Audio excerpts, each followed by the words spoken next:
Alright, so it's been a while since I've done a video on the Greenville trilogy. However, today I'm going to be going through things we would like to see in the Greenville trilogy. And I can already tell you guys that a lot of this stuff probably won't even be added into the actual thing, and we'll probably get some different stuff instead. However, these are purely just my suggestions and things I think could be cool to see in the trilogy. So for the first thing here, I actually have new lighting in the actual map itself. So as we saw in the trailer, you guys can see that, for example, in places like bulk foods, the light illuminates onto the ground and it looks super sick and realistic compared to what we have right now, even in GV4. And pretty much with majority of buildings in the game as well, it actually looks a lot more realistic in my opinion. So new lighting is actually going to be coming to the game when the trilogy comes out, as we already got a preview of this in the actual trailer, so we already know this is coming. And then for the next thing here, I have updated buildings. Now for this one, I honestly doubt they'll do it because it's not really a revamp per se. It's more or less just like, for example, the GTA Definitive Edition, where they kind of just revamped the graphics. However, with some buildings that have pretty much nothing in them, it could definitely be cool to see them have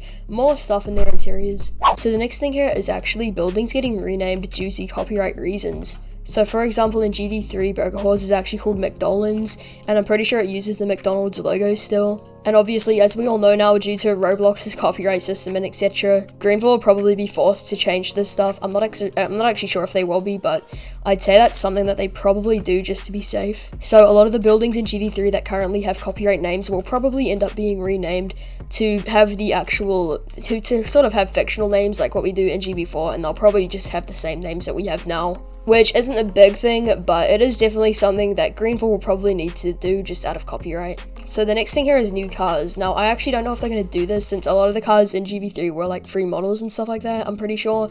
However, it could definitely be cool to see some new cars in the game every once in a while, as I'm honestly not sure how the Greenville trilogy is going to sustain popularity for a long time if they don't add anything new to the game. So I'd say small things like that could honestly be pretty cool. And could also be pretty nostalgic for a lot of people too, from when people used to play GV3 and, you know, cars were always getting added and etc. But yeah, so again, I don't know if they're going to do this, since a lot of cars in GV3 were actually free models, but it could definitely be cool to see come to the game. And then the last thing here is possible new lighting on cars. So I don't know if they'll be able to do this for all of the cars, if they are even going to attempt to do it. However, since it is sort of a graphics revamp and stuff like that, I'd say that could be a pretty logical thing to do if they want to make the game look as good as possible. Because in my opinion, at least, it wouldn't really make sense to have the game have really good graphics, but then for the cars to just still have like really crappy lighting on them. But again, I don't know if they'll actually be able to do that, but it could definitely be a cool thing to consider to add. But yeah, thank you guys so much for watching this video. Hopefully you all did enjoy, and I'll see you guys later. See you later, guys, and goodbye.